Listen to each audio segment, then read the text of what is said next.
Formula നമുക്ക് നോക്കണം. അപ്പോൾ empirical formula, molecular formula empirical formula തമ്മിലുള്ള റിലേഷൻ. അപ്പോൾ അവരുടെ ആ തമ്മിലുള്ള എൻ എന്ന് പറഞ്ഞാൽ അല്ലേ, ആ എൻ എന്ന് പറഞ്ഞാൽ എന്താണ്? Molecular weight divide by empirical formula weight. ഇതൊക്കെ വളരെ സിമ്പിളാണ്, വെറുതെ സമയം വേസ്റ്റ് ആക്കേണ്ട ആവശ്യമില്ല അല്ലേ. ഇതിൻ്റെ മെത്തേഡ്സ് ഒക്കെ നമ്മൾ കഴിഞ്ഞ ക്ലാസ്സിൽ പഠിച്ചത്. നമുക്ക് ഡയറക്റ്റ് ക്വസ്റ്റ്യൻസിലേക്ക് പോകാം. ഇവിടെ പറയാം നോക്ക്, ratio of the mass percentage of C and X of the organic compound 6:1. Mass percentage, അപ്പോൾ ഞാൻ പറയും ഇതിൽ എക്സ് കാർബൺ ഉണ്ട്, സോ 12x, കാരണം അതിൻ്റെ മാസ് പറഞ്ഞാൽ 12 × x ആയിരിക്കുമല്ലോ, ഡിവൈഡഡ് ബൈ ടോട്ടൽ മാസ് അറിഞ്ഞൂടാ, ഹോൾ ഡിവൈഡ് ബൈ അവരാണ് റേഷ്യോ അറിയാൻ. സോ 12x y × 1, അത് y എന്നല്ലേ, ബൈ ടോട്ടൽ മാസ്.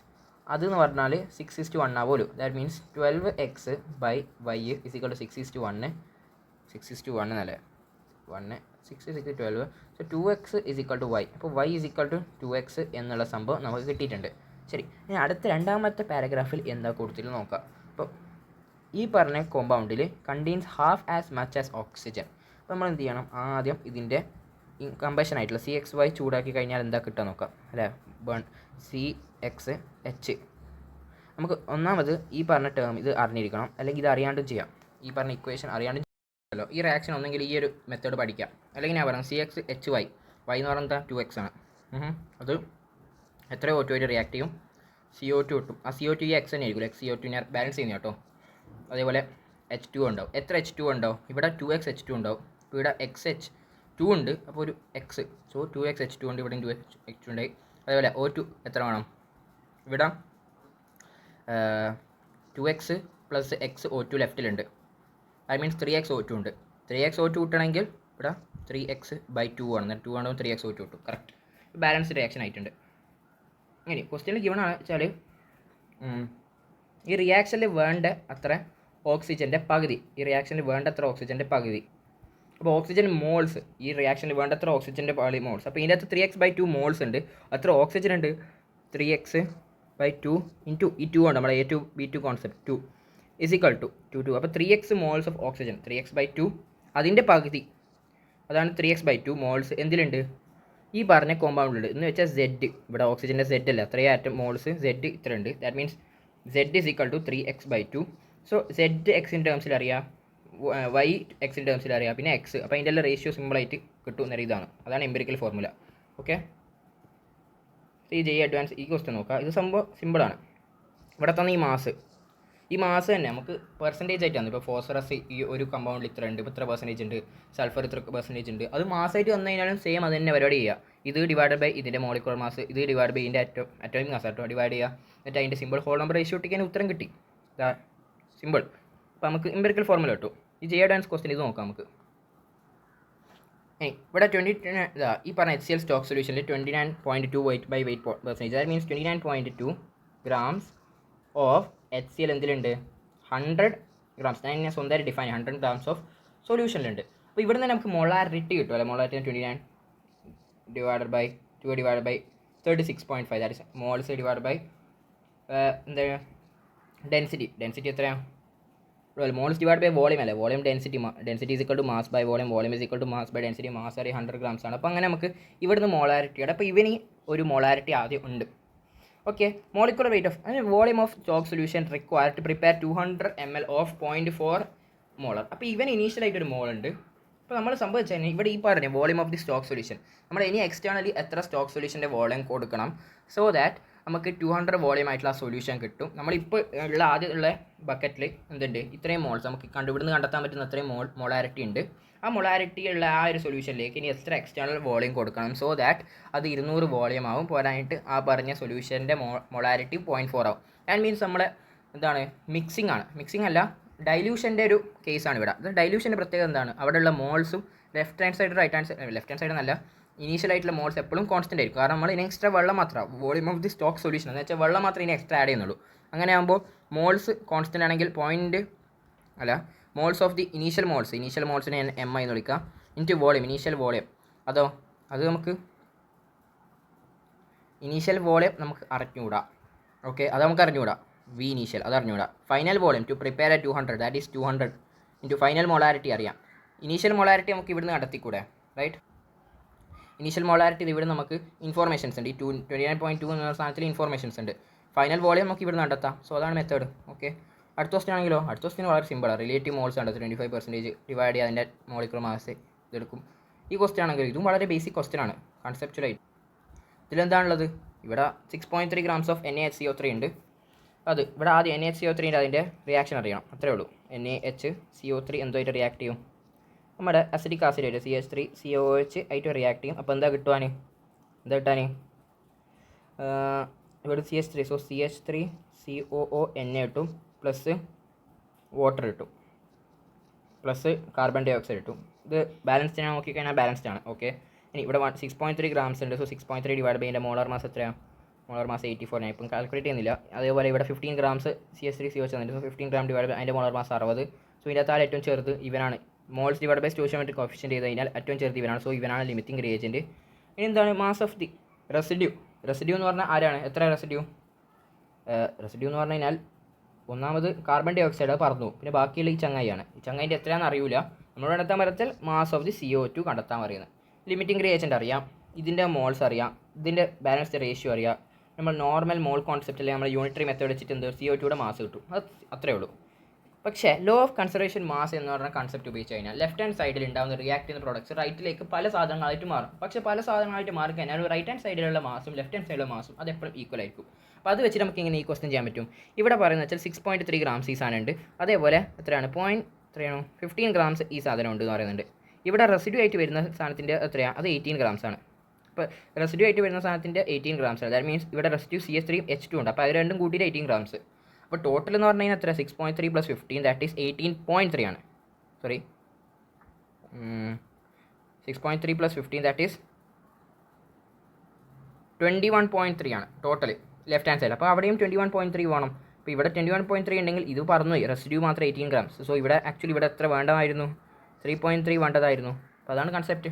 ജസ്റ്റ് ഇവിടുത്തെ മാസ് ഇക്വേറ്റ് ചെയ്യുക, ബാക്കി പരിപാടി ചെയ്യാനുള്ളൂ. അത് തന്നെയാണ് law of conservation of mass. ഇനി law of constant definite proportion. അതിൻ്റെ അർത്ഥം എന്താ? നമ്മളിപ്പോൾ H2O അല്ലെങ്കിൽ ഏതെങ്കിലും ഒരു മോളിക്യൂൾ എവിടെ നിന്ന് എടുത്തു കഴിഞ്ഞാലും അതിൻ്റെ റേഷ്യോ, വെയിറ്റ് റേഷ്യോ എന്ന് പറഞ്ഞാൽ ഇപ്പോൾ H2Oയുടെ വെയിറ്റ് റേഷ്യോ എന്ന് പറഞ്ഞാൽ എന്താ? ഹൈഡ്രജൻ്റെ 1 + 2, സോ 2 ഇതിൻ്റെ 16, സോ 1:8 എപ്പോഴും. പിന്നെ അത് അമേരിക്കയിൽ നിന്ന് എടുത്തു കഴിഞ്ഞാലും ഏടുന്ന് വെള്ളം എടുത്തു കഴിഞ്ഞാലും അവിടെ ഉണ്ടാകുന്ന H2Oയുടെ വെയിറ്റ് റേഷ്യോ, ഓരോ എലമെൻറ്റ്സിൻ്റെ വെയിറ്റ് റേഷ്യോ അത് എപ്പോഴും കോൺസ്റ്റൻ്റ് ആയിരിക്കും. അപ്പോൾ 18 grams of certain 1.8 grams of certain oxygen gave 3 grams of oxide. Okay, so 1 gram of certain metal 8.8 grams ഉണ്ട്. O2 എത്രയാണ്? ബേൺഡ് ഇൻ O2 ആയിട്ട് എത്രയോ ബേൺ ചെയ്യുന്നുണ്ട്.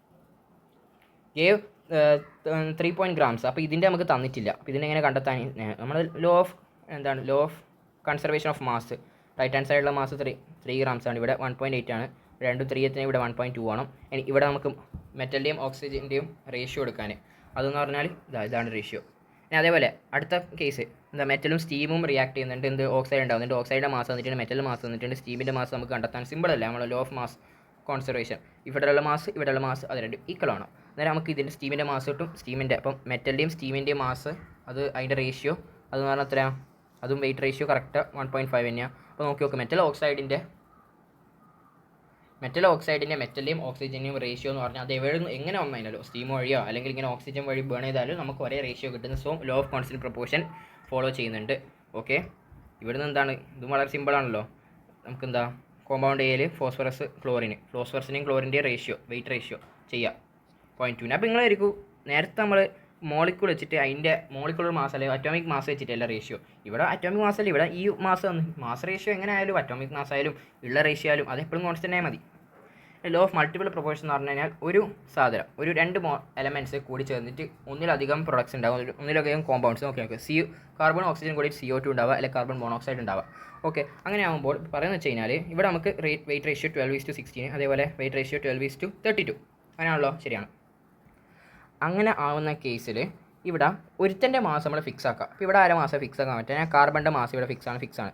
അങ്ങനെ ആകുമ്പോൾ ഒരുത്തൻ്റെ മാസം ഫിക്സ് ആയി. അപ്പോൾ മറ്റൊരുത്തനുണ്ടല്ലോ ആ ഒരു ഓക്സിജൻ, അവൻ്റെ മാസ് റേഷ്യോ 16:32, അത് നല്ല സിമ്പിൾ ഹോൾ നമ്പർ റേഷ്യോ ആയിരിക്കും എന്നുള്ളതാണ് പറയുന്നത്. അങ്ങനെ നമ്മൾ ഇവിടെ ഫോസ്ഫറസിൻ്റെ നോക്കുക. ഫോസ്ഫറസും ഓക്സിജനും കൂടിയിട്ട് ഇത്രയും പ്രൊഡക്ട്സ് ഉണ്ടാക്കുന്നുണ്ട്. അങ്ങനെ നമ്മൾ ഇവിടെ ഇവൻ്റെ ഫോസ്ഫറസ് 31, അപ്പോൾ ഓരോന്നിൻ്റെ മാസ് റേഷ്യോസ് എഴുതി പോകുന്നുണ്ട്. ഒരുത്തനെ ഫിക്സ് ആക്കാം.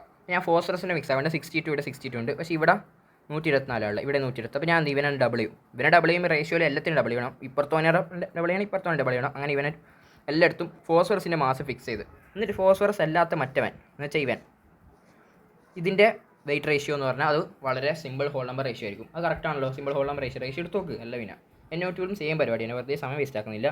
ഇനി നമ്മുടെ ലിമിറ്റേഷൻസ് ഓഫ് മോൾ കോൺസെപ്റ്റ് ഇത്രയും കാലം നമ്മൾ പഠിച്ചത് ഇവിടെ ഓക്കെ നമുക്ക് ഈ ഒരു ഇക്വേഷൻ്റെ മോൾസ് തന്നിട്ടുണ്ടെങ്കിൽ വളരെ സിമ്പിളായിട്ട് നമുക്ക് എന്ത് ചെയ്യാൻ പറ്റും, ക്വസ്റ്റ്യൻസ് സോൾവ് ചെയ്യാൻ പറ്റും അല്ലേ. മോൾസ് തന്നിട്ടുണ്ടെങ്കിൽ അല്ലെങ്കിൽ ബാലൻസ് ഇക്കോമിക്കൽ ഇക്വേഷൻ ഉണ്ടെങ്കിൽ നമുക്ക് മോൾ കോൺസെപ്റ്റ് വെച്ചിട്ട് ക്വസ്റ്റ്യൻസ് ഒക്കെ സുഖമായിട്ട് സോൾവ് ചെയ്യാൻ പറ്റും, റൈറ്റ്. പക്ഷേ ഇങ്ങനെ തന്നിട്ടുണ്ടെങ്കിലോ എത്ര മോൾസ് ഇല്ലാണ്ട് ഈ റിയാക്ഷൻ നമുക്ക് ശരിക്കും അറിയാം. നമ്മൾ എവിടെയും കണ്ടില്ല, പല ഇനോർഗാനിക് റിയാക്ഷൻസ് നമുക്ക് അധികം അറിയാത്തതായിരിക്കും. അപ്പോൾ നമ്മൾ ഇതുപോലത്തെ റിയാക്ഷൻസ് എങ്ങനെ നമുക്ക് ഇതിൻ്റെ ക്വാണ്ടിറ്റേറ്റീവ് അനാലിസിസ് എങ്ങനെ ചെയ്യാൻ പറ്റും, അത് നമുക്ക് മര്യാദയ്ക്ക് ചെയ്യാൻ പറ്റില്ല. അപ്പോൾ അതിനാണ് നമ്മൾ ഇക്വലൻസ് കോൺസെപ്റ്റ് അല്ലെങ്കിൽ നമ്മൾ റിഡോക്സ് റിയാക്ഷൻ എന്ന ചാപ്റ്ററിലേക്ക് പോകുന്നത്. ഇപ്പോൾ റിഡോക്സ് ഇത്രയും കാലം നമ്മൾ പഠിച്ചതെന്ന് വെച്ചാൽ ആദ്യം മോൾസ് കിട്ടും. മോൾസ് നമുക്ക് എന്ത് ചെയ്യും, നമുക്ക് ഇനി കെമിക്കൽ റിയാക്ഷൻ അറിയെങ്കിൽ നമുക്ക് എന്ത് ചെയ്യും, മോൾ കോൺസെപ്റ്റ് ഉപയോഗിക്കാൻ പറ്റും. കെമിക്കൽ റിയാക്ഷൻ അല്ലെങ്കിൽ യൂണിറ്റർ മെത്തേഡ് അതുപോലെ തന്നെ ലിമിറ്റ് ഇക്വേഷനൊക്കെ കണ്ടെത്തും. ഇത്ര മോൾസ് റിയാക്ട് ചെയ്യുന്ന അത്ര മോൾസ്, അപ്പോൾ ഇത്ര മോൾസാണ് ഇത്ര മോൾസ്, അങ്ങനെ ചെയ്തിട്ട് വളരെ സിമ്പിളായിട്ട് കണ്ടെത്താൻ പറ്റും, ഉത്തരം കിട്ടും. പക്ഷേ ഈ ലോകത്തിലെ എല്ലാ കെമിക്കൽ റിയാക്ഷൻസ് നമുക്കറിയാവോ? അതൊന്നും അറിയാൻ പറ്റില്ല. കുറേ ഇനോർഗാനിക് റിയാക്ഷൻസ്, കോടിക്കണക്കിന് ഇനോർഗാനിക് റിയാക്ഷൻസ് ഉണ്ട്. പക്ഷേ എന്നാലും നമുക്ക് നമുക്ക് നമ്മളെ റിസൾട്ടിലേക്ക് അല്ലെങ്കിൽ ക്വാണ്ടിറ്റി അനാലിസിസ് നടത്താൻ പറ്റില്ല എല്ലാ റിയാക്ഷൻസ് അറിയില്ലെങ്കിൽ. പക്ഷേ എല്ലാ റിയാക്ഷൻസ് അറിയാണ്ട് തന്നെ നമുക്ക് റിസൾട്ടിലേക്ക് അല്ലെങ്കിൽ നമ്മൾ ക്വാണ്ടിറ്റേറ്റീവ് അനാലിസിസ് ചെയ്യാൻ പറ്റുന്നുണ്ടെങ്കിൽ അതൊരു മെത്തേഡ് ഉണ്ട്. ആ മെത്തേഡാണ് റിഡോക്സിൻ്റെ മെത്തേഡ്. അപ്പോൾ റിഡോക്സ് റിയാക്ഷൻ്റെ മെത്തേഡ് എന്ന് പറഞ്ഞാൽ എന്താണ്? അതെന്ന് പറഞ്ഞാൽ നമ്മൾ ഇക്വലൻസ് കണ്ടെത്തും. ആദ്യം മോൾസ് ഇക്വലൻസ് കണ്ടെത്തും. മോൾസ് ഇക്വലൻസ് എന്ന് പറഞ്ഞാൽ എങ്ങനെയാണ്, ഒരു N factor multiply moles into N factor എന്ന് പറഞ്ഞാൽ ഇക്വലൻസ് ആണ്. ഓക്കെ, അപ്പോൾ ഇക്വലൻസ് എന്താ നോക്കാം, അതുപോലെ എൻ ഫാക്ടർ എന്താ നോക്കാം. എൻ ഫാക്ടർ പല പേരുകളുണ്ട്. അതുപോലെ ഇക്വലൻസ് നമ്മൾ ഇക്വലൻറ്റ് കോൺസെപ്റ്റ് പഠിക്കും. ഇക്വലൻറ്റ് കോൺസെപ്റ്റ് നമുക്ക് നേരത്തെ കിട്ടിയ അതേ റിസൾട്ട് തന്നെ ഇപ്പം കിട്ടും. So moles of the substance into N factor എന്ന് പറഞ്ഞു കഴിഞ്ഞാൽ അതാണ് ഇക്വലൻസ്. ഇനി N factor calculation, N factor എങ്ങനെ കാൽക്കുലേറ്റ് ചെയ്യുക, ആദ്യം ആസിഡ്സിന് എങ്ങനെ കാൽക്കുലേറ്റ് ചെയ്യുക. സോ ആസിഡ്സിലുള്ള എൻ ഫാക്ടർ എന്ന് പറഞ്ഞു കഴിഞ്ഞാൽ എത്ര നമ്പർ ഓഫ് ആസിഡ്സിൽ എന്താ ഉള്ളത്, സ്വാഭാവികമായിട്ടും എച്ച് പ്ലസ് ഉള്ളത്. സോ ആസിഡ്സിലുള്ള എത്ര number of H plus replaced ആയിട്ടുണ്ട് അതായിരിക്കും ഒരു ആസിഡിനെ സംബന്ധിച്ചിട്ട് അല്ലെങ്കിൽ ഒരു ആസിഡ് ഒരു റിയാക്ഷനിലുള്ള സംബന്ധിച്ച് എൻ ഫാക്ടർ. ഓക്കെ, എത്ര റീപ്ലേസ് ആയിനെന്നാ, അല്ലാണ്ട് ഒരു ആസിഡ് കണ്ടിട്ട് അതിൻ്റെ എൻ ഫാക്ടർ എന്ന് പറയാൻ കഴിയില്ല. ഒരു ആസിഡ് റിയാക്ട് ചെയ്യുമ്പോൾ എത്ര എച്ച് പ്ലസ് റിപ്ലേസ്ഡ് ആയിട്ടുണ്ട് അതിനനുസരിച്ച് നമുക്ക് എൻ ഫാക്ടർ പറയാൻ പറ്റും. ഇനി ഒരു ആസിഡിൽ എത്ര നമുക്ക് റിപ്ലേസ് ചെയ്യാൻ പറ്റും, maximum number of replaceable hydrogen in n acid, അതാണ് എന്ത് നമ്മുടെ ബേസിസിറ്റി.